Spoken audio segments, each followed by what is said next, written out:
Hi, welcome to my channel, or welcome back to my channel. Today I'm going to talk about a novel from this collection called Dr. No.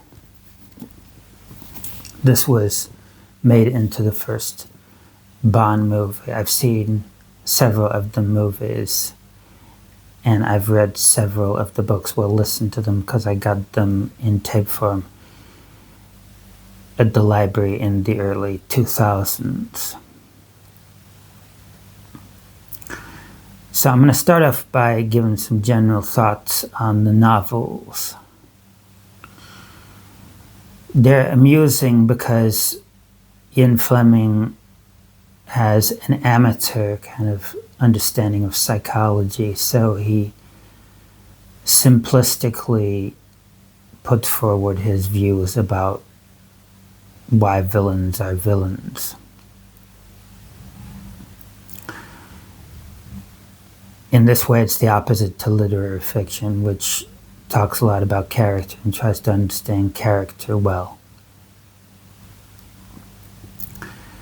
My personal theory is that he combined virtually every genre into his novels, such as mystery, detective, etc. And that's why they're so popular, because he came up with a formula which appeals to a wide audience, so people can watch these movies together.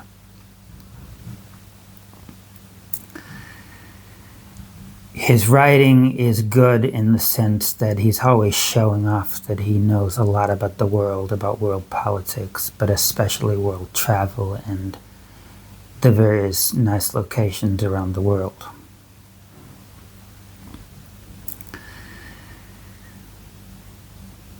He does write the occasional controversial line.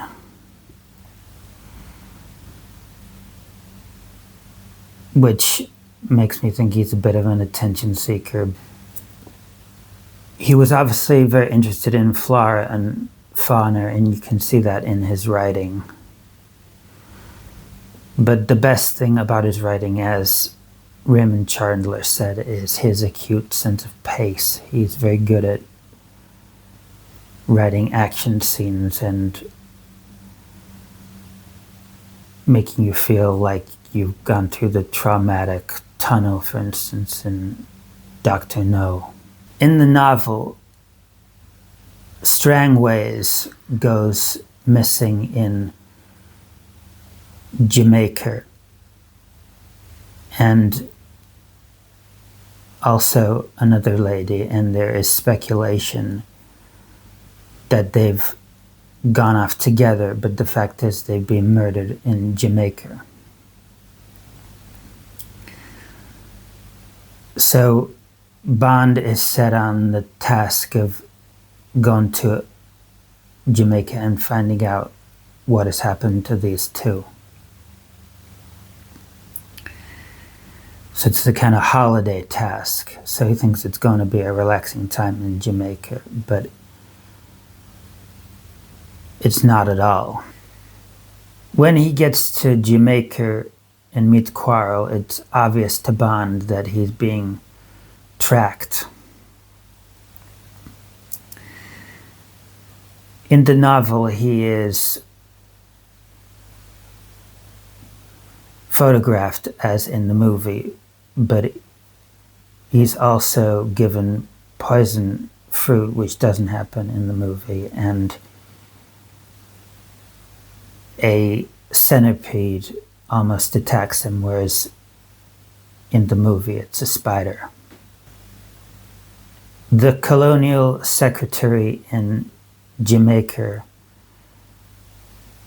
informs Bond about Dr. No in much more detail in the novel, because we hear about guano that Dr. No is evidently mining. In the movie, this whole bit about fertilizer from bird dung is completely cut out. I think for obvious reasons it might put people off watching the movie. I think that's the reason for that. So I feel Fleming sets out the ominous presence of Dr. No well in the novel, and then that went over to the movie. The detective scenes are a little bit more substantial in the movie, actually. In the novel, we brush over the time in Jamaica before he goes out to Crab Key. So when they cross over to Crab Key, there are very nice descriptions of the landscapes and the wildlife.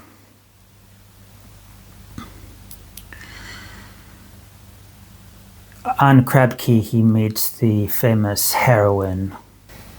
Eventually, Bond and Honey are captured, and Quarrel is burnt alive by a kind of tank that's been converted into a vehicle that burns. So there's rumors that there's a dragon on the island, but it's actually a tank that burns people and birds. Dr. No has been keen on this vehicle that burned birds and people because he wants to keep ornithologists who have shown great interest in the island away.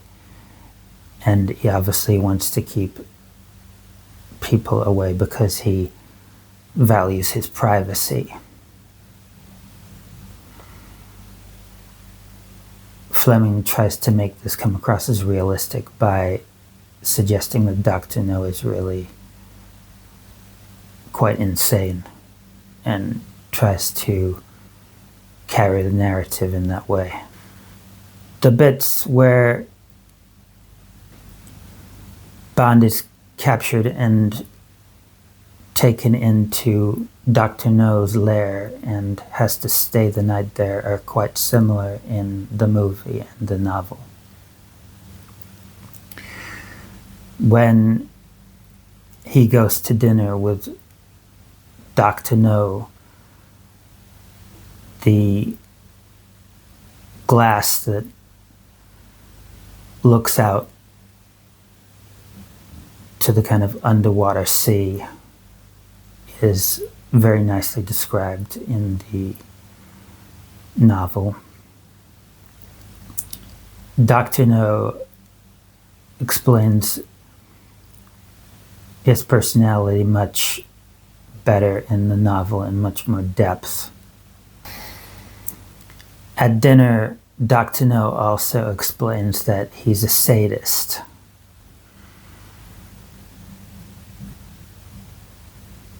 The heroine, Honey, is taken away and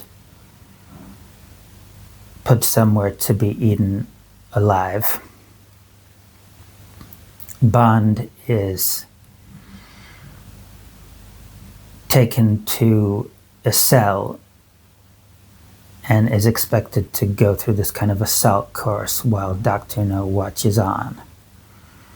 Whereas in the movie, it's written more as an escape, where Dr. No wants him just to die in the cell. So in the novel, he comes across giant spiders and has to kill some, and eventually comes out into a lake, having done well to endure the pain. So it's almost like a horror movie, this part of the novel.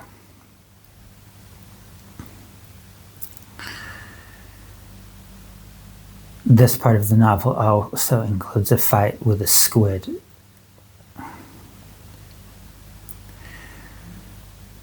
So in the novel, he actually kills Dr. No by covering him with guano. And it's all done outside, whereas in the movie, he kills Dr. No inside, so it's totally different, really. The movie's much more dramatic because Dr. No's just about to send some rockets off, basically, and I think cause mass murder in the movie, though I might be wrong about that.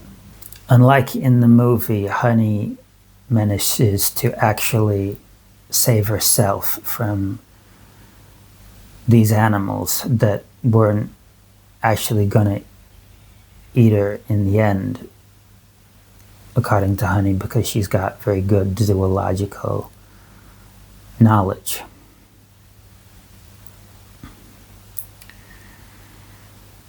So they get in the tank, which is disguised as a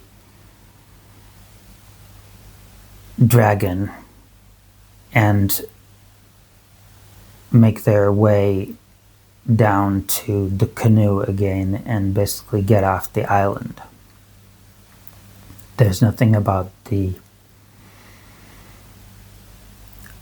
place exploding in the novel. And so then you get the usual end of a Bond novel with reflections and time spent with the heroine. So I'm gonna finish up by reading the beginning of this novel so you can get the sense of what I mean by he brings a lot of travel writing expertise into his writing. Indeed, Ian Fleming's brother was a travel writer. Punctually at 6 o'clock, the sun set with a last yellow flash behind the blue mountains. A wave of violent shadow poured down Richmond Road, and the crickets and tree frogs in the fine gardens began to sing and tinkle. Apart from the background noise of the insects, the wide empty street was quiet. The wealthy owners of the big withdrawn houses, the bank managers, company directors, and top civil servants, had been home since 5 o'clock, and they would be discussing the day with their wives or taking a shower and changing their clothes. In half an hour, the street would come to life again with the cocktail traffic.